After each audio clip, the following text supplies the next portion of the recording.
Anyway, the gospel speaks about the struggle that Jesus has to go through. He had to go through. If you launch into the deep, it's difficult always. You have to remember. But then it's trials, tribulations, hurdles, stumbling blocks are part of our Christian life. There's no other way. There aren't any easy way outs or shortcuts. You have to go through the mill, go through the difficulty. The Lord is sad about the people, was so sad about the people who wanted a sign to believe the Lord. Pharisees came and began to argue with Jesus, seeking from him a sign from heaven to test him. Who are we to test him? Of course, signs are part of the kingdom. If you read Mark chapter 16, we find how the Lord is saying, your word, what you preach is signified, emphasized by the signs. And also signs are the thing that approve, shows that the Lord is with us. Miracle signs are the miracles. But then, this is not to build up a life in faith. No, this is to test the Lord.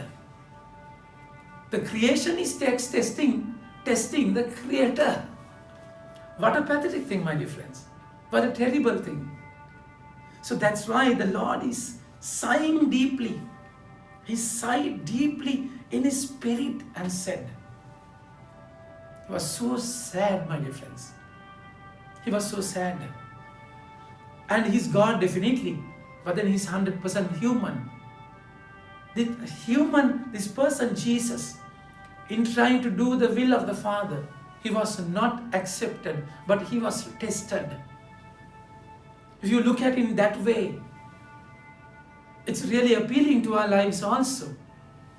Really appealing to our lives. And the first reading beautifully, book of James, beautifully shows the importance of difficulties in your life. The Lord is saying, count it all joy, my brothers, when you meet trials of various kinds. For you know that the testing of your faith produces steadfastness. And let steadfastness have its full effect, that you may be perfect and complete, lacking nothing. That's how the Lord allows you to be squeezed, broken, crushed, smashed sometimes. So the best out of you is taken through when you go through a struggle. That's how a knife is sharpened. That's how a pot is made, burnt and made, my dear friends. So that's the meaning of the trial. And Jesus showed us the way to go. If they have done this to the Lord, what about the followers? How much more we have to bear the trials that we go through because of the Lord. Writer says, if any of you lacks wisdom, let him ask God, who gives generously to all without reproach, and it will be given him. You need wisdom to understand the pain. You need wisdom to see the whole gamut of the plan, not a segment. You need wisdom to see the connections. You need wisdom to understand. The first step of wisdom is the fear of God, isn't it? So you fear the Lord. So if you know that this is happening in His hand, you have been molded, crushed, broken by Him, wounded by Him, that it happens in His knowledge, you just out of fear and love you surrender. So that's why if you can't see and fathom, if you can't understand, to surrender, you have to have the wisdom. The Lord is saying, the right is saying, if any of you lacks wisdom, let him ask God. He will definitely give that. He gave wisdom to Solomon, isn't it? The most wise person in the world. And He will be glad to give you that wisdom. But let him ask in faith, with no doubting. Now this is our problem. This is our problem because we doubt. Doubt who? Doubt God. And you doubt Him. So He will never provide you if your prayer is wavering. So if you will be strong when you go through the struggle. When you go through that. And my dear friends, so you doubt, in a way, you want a sign. When you doubt, you want a sign. You want a proof. That's exactly what saddens the Lord. What breaks His heart, isn't it? The Lord is saying, the writer is saying, but let him ask in faith with no doubting. For the one who doubts is like a wave of the sea that is driven and tossed by the wind. I mean, if you deal with the Lord, deal firmly. Don't be wavering because of the wind. No, you be strong. You just be strong and hold on to your request and ask the right thing. If you ask in the right thing, He will definitely give it. And He knows the best. My dear friends, so difficulties, trials will teach you how to hold on strongly.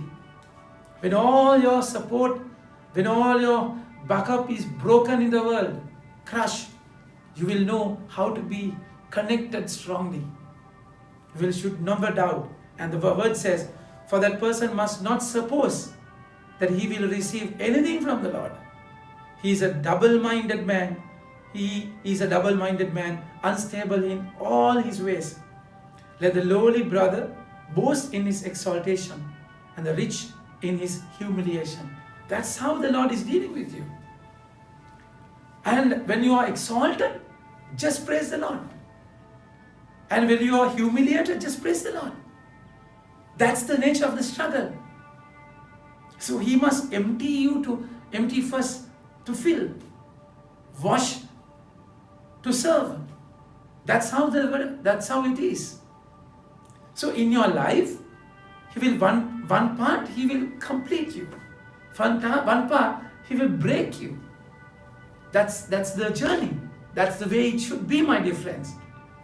And because like a flower of the grass, he will pass away. For the sun rises with its scorching heat, the withers the grass, heats and withers grass.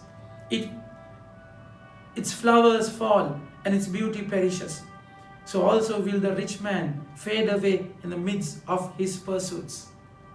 A person who does not depend, who does not trust, who trusts himself and his own strength. No, they will be crushed. That's why these people who want to test the Lord with a sign, Jesus is sad about them. He's strong and He's saying, truly I say to you, no sign will be given to this generation. And He left them, got into the boat again, and went to the other side. God left them. Are you there? Have you lost God in your life? Think about it. How you look at your trial, tribulation. Have you asked for wisdom to see and understand? Do you trust Him come what may? Or are you doubting Him that He is your Father? He loves you more than you love yourself, isn't it? Just stay with Him. Don't allow Him to leave you. Of course He can leave you. If you with your pride, He will leave you. So just allow Him to break you, humble yourself and stay with the Lord. Just get your connections properly right. Think about it. Have a nice day. May God bless you.